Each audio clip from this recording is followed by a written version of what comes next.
안녕하세요. 네, 오늘 스가랴서 12장에서 14장까지 마지막 3장을 함께 보도록 하겠습니다. 네, 포로기 이후 이제 예루살렘으로 돌아온 이스라엘 백성들에게 하나님의 전을 다시 재건하라라는 명령을, 어떤 예언을 스가랴를 통해서 하나님께서 하셨습니다. 그리고 그 예언은 단순히 그 시대의 어떤 성전이 건축되고 그 땅에서 그들이 잘 살아가게 될 것이다 라는 현세적 예언에 그치는 것이 아니라 지금 이스라엘 백성들이 겪는 것과 같은 상황들이 앞으로 전 우주적으로 있어질 것이며, 또한 이것이 하나님의 메시아, 하나님이 보내실 그 메시아를 통해서 하나님의 전이 지어지고, 또한 그것을 통해서 하나님의 백성들이 하나님의 은혜 아래 살아가게 될 것이다 라는 것을 또한 예언하는 예언이다 라고 저희가 이야기를 나누고 있습니다. 오늘은 바로 그 부분에 대해서 좀 더 이야기를 하고 있습니다. 자, 12장을 보면, 자, 12장의 초반부에 보면 하나님이 백성을 예루살렘이라고 얘기하고 있죠. 하나님의 백성들이 살고 있는 그 예루살렘에 살고 있는데, 그곳에 많은 천하 만국이 그 예루살렘을 치려고 온다라고 예언하고 있습니다.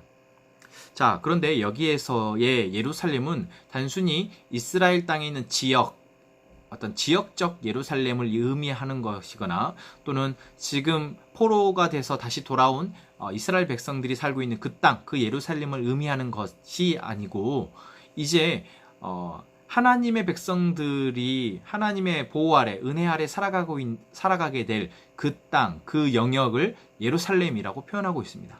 그리고 그곳에 살고 있는 모든 사람들 역시 단순히 이스라엘 백성이 아니라 하나님을 믿는 자, 하나님의 백성을 의미하고 있습니다. 다시 말하면 그 땅을 지금 천하만국이 치려고 한다라는 것은 그때뿐만 아니라 전 세계적으로, 또한 세계 역사 가운데에서 하나님의 나라와 하나님의 백성들을 무너뜨리려고 하는 수많은 악의 세력들이 하나님의 교회와 하나님의 백성들을 무너뜨리려고 하는 것, 그것을 예언하는 것이라 할 수 있는 것이죠. 자, 그렇게 세계 열방이, 천하 만국이 하나님의 나라를 치려고 오지만 하나님께서 승리하게 하실 것이다 라는 이야기가 12장의 초반부에 나오는 예언입니다. 그래서 하나님이 그것을 보호하시겠다. 예루살렘 8절 보면 그 날에 여호와가 예루살렘 주민을 보호하리니 라고 이야기하고 있죠. 그래서 12장 1절부터 9절까지는 하나님이 하나님의 백성들을 계속해서 보호하고 지키실 것이다 라는 이야기를 하고 있는 것입니다. 자, 그리고 10절부터 14절까지는 하나님의 백성들이 애통하고 회개하는 이야기가 나옵니다. 그러니까 앞에 10절에 보면은 그들이 그 찌른 바 그를 바라보고 그를 위하여 애통하기를 이야기하고 있죠. 여기서 그가 누구겠습니까? 하나님이 보내신 메시아 예수 그리스도입니다. 그래서 예수 그리스도를 통해서 완성되어질 예루살렘, 예수 그리스도를 통해서 회복되어질 하나님의 백성들이 그러니까 예수 그리스도를 믿기 전 결국 예수 그리스도 십자가에 못 박게 하잖아요. 그래서 그들이 애통해하고 회개하였다라는 이야기가 있어진 것입니다. 그래서 시간순으로 보면은 10절부터 14절까지, 다시 말해 애통하고 회개하는 것이 더 앞에 이야기이죠. 12절의 앞부분. 그래서 그렇게 회개한 자들이 예수 그리스도 십자가에 못 박게 하시고 어떤 배척했던, 손가락질했던 그 사람들이 이제 애통해하고 회개했을 때 결국 하나님이 그들을 품으시고 그들을 지키신다라는 이야기가 바로 12장의 이야기입니다. 이것은 역시 우리도 그렇죠. 네, 우리도 우리의 죄로 예수 그리스도 십자가에 못 박으신 거고, 그리고 우리는 그것을 이제 알고 깨달아 우리는 회개하고 예수 그리스도를 우리 삶의 주인으로, 하나님을 우리의 아버지로, 우리의 왕으로 고백하는 자가 되었습니다. 그러니까 어떻게 보면 스가랴의 이 예언이 지금 우리에게도 그대로 성취되어진 것이죠. 자, 그리고 13장은 이제 그러한 하나님의 나라, 그러니까 하나님의 통치와 다스림 아래 있을 때 일어나는 어떤 좀 우리가 이제 그 신학적 용어로는 성화적인 모습, 삶을 이야기합니다. 그러니까 우리가 우리의 죄를 회개하고 하나님을 온전히 바라보며 살아가는 하나님의 백성이 될 때 어떤 일이 나타나냐에 대해서 뭐라고 얘기하고 있습니까? 1절에 보면 그날에 죄와 더러움을 씻는 셈이 다윗의 족속과 예루살렘을 주하여 열리리라. 그러니까 셈이 예루살렘 주민, 그러니까 예수 그리스도를 말하죠. 죄와 더러움을 씻는 셈, 결국 예수 그리스도의 십자가의 죽으심과 다시 살아나심이 결국 모든 그것을 믿는 자들에게 은혜를 더 입게 하고, 그렇게 그 은혜 아래 있는 사람들 또한 그곳에 나타나는 현상은 바로 거짓 예언자들이 사라지게 된다라는 것입니다. 그러니까 거짓이 사라지는 것이죠. 그래서 예언하겠다, 거짓 선지자와 이런 사람들이 뭔가 해보려고 해도 진실밖에 말할 수가 없는 겁니다. 그래서 그런 거짓과 이러한 것이 다 사라지게 되는 예언이 6절까지 나오게 되죠. 그래서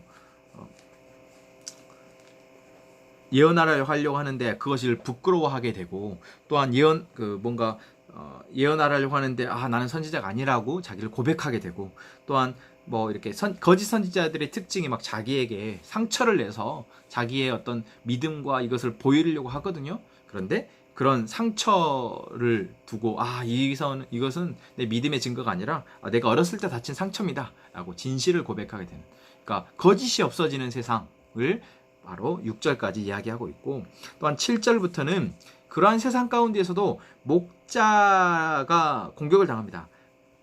목자를 치면 양이 흩어지려니와 이렇게 얘기하고 있죠. 그러니까 예수 그리스도가 결국 공격을 당하고 예수 그리스도가 이 침을 당했을 때 이때가 언제겠습니까? 결국 세상의 마지막이 올 때, 결국 이제 예수 그리스도가 이 공격을 당한다라는 것은 예수 믿는 자들이 공격을 당하는 것이죠. 그랬을 때 온 땅에서 3분의 2는 멸망하고 3분의 1은 거기 남으리니 내가 그 3분의 1을 불 가운데에 던져 은같이 연단하며 금같이 시험할 것이라. 그들이 내 이름을 부르리니 내가 들을 것이다. 그러니까 하나님을 믿는다고 말하는 사람들이 결국 연단 가운데 던져졌을 때 3분의 2는 멸망한다. 결국 하나님을 배반한다 라고 이야기하고 있고, 3분의 1은 끝까지 그것을 지키고 하나님을 아버지로, 예수 그리스도를 주인으로 고백하게 되어지고 그들이 바로 내 백성이 될 것이다 라고 이야기하고 있습니다. 자, 이거 역시도 우리가 예수를 주여 주여 한다고 그것이 다 그들의 어떤 진실한 믿음이 아니라 어떤 연단을 통해서, 시험을 통해서 그들이 거짓이 드러나게 되는 것이죠. 자, 그것이 예언되어져 있는 것이고, 마지막 14장은 이제 다시 한번 이방이 또한 세계 각국이 하나님의 예루살렘을 공격한다 라고 이야기하고 있습니다. 그렇게 공격할 때, 종말의 때가 올 때 하나님이 그것을 승리하게 하시고 결국 어떤 완전한 하나님의 나라를 이루신다 라는 이야기가 14장에 나옵니다. 그래서 그때에는 12절에 보면은 예루살렘을 친 모든 백성에게 여호와께서 내리실 재앙, 그러니까 하나님의 나라를 공격했던 모든 나라들을 하나님께서 멸하실 것이고, 또한 그렇게 하나님을 핍박하고 예수 그리스도를 핍박하고 교회를 핍박하는 사람들 가운데에서도 참 재밌는 표현인데, 그게 뭐냐면 이 16절에 보면은 예루살렘을 치러 왔던 이방 나라들 중에 남은 자가 해마다 올라와서 그 왕 만군의 여호와께 경배하며 초막절을 지킬 것이라. 그러니까 하나님을 핍박하고 예수 그리스도를 믿는 사람들을, 하나님의 백성들을 핍박하는 사람들 가운데에서도 하나님께 돌아오는 자, 회심하는 자들이 있을 것이다 라는 예언이 있고, 19절에도 보면 애굽 사람이나 이방 나라 사람이나 초막절을 지키러 올라오지 아니하는 자가 받을 벌이 그러하다.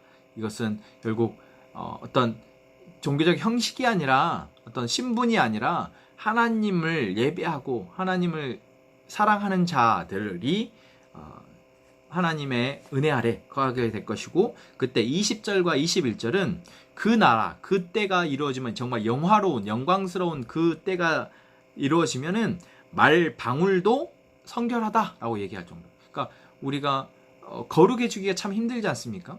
그런데 말 방울까지도 거룩하다, 성결하다라고 얘기할 정도가 되는 것이죠. 또 21절에도 보면은 예루살렘과 유다의 모든 솥이 만군의 여호와의 성물이 될 것이다. 성물이라는 것은 제사의 용어로 봤을 때 제사장들, 또 제사의 용품들, 지성소 안에 있는 게 성물이거든요. 그래서 그것은 지극히 거룩해서 운반할 때도 앉을 때도 정말 어떤 그 거룩의 법도에 따라서만 하도록 되어져 있는데, 그냥 뜰에 있는 솥도 성물이라고 부를 정도로 다 거룩해지는 것, 그게 바로 어떤 하나님의 그 모든 구원의 역사가 완성되었을 때 있어질 그 모습, 가장 영화로운 하나님의 나라의 모습을 지금 20절과 21절은 예언하고 있습니다.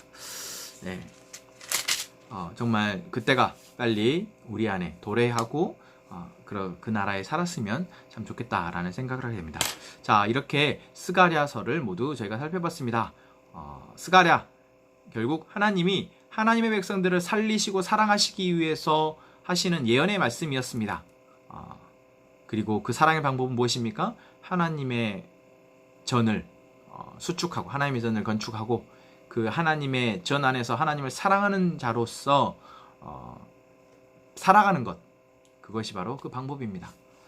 어떤 그것은 유형의 교회나 건물이 아니라 정말 우리 안에 하나님의 전, 예수 그리스도이신 하나님의 전이신 예수 그리스도가 우리 삶의 주인이 되시고, 또한 우리가 그분을 통해서 계속해서 하나님의 나라를 또한 소망하고 살아갈 때 그것이 우리에게 가장 큰 기쁨이고 가장 은혜이고 행복이다라는 것, 우리가 스가랴서를 통해서 확인할 수 있었습니다.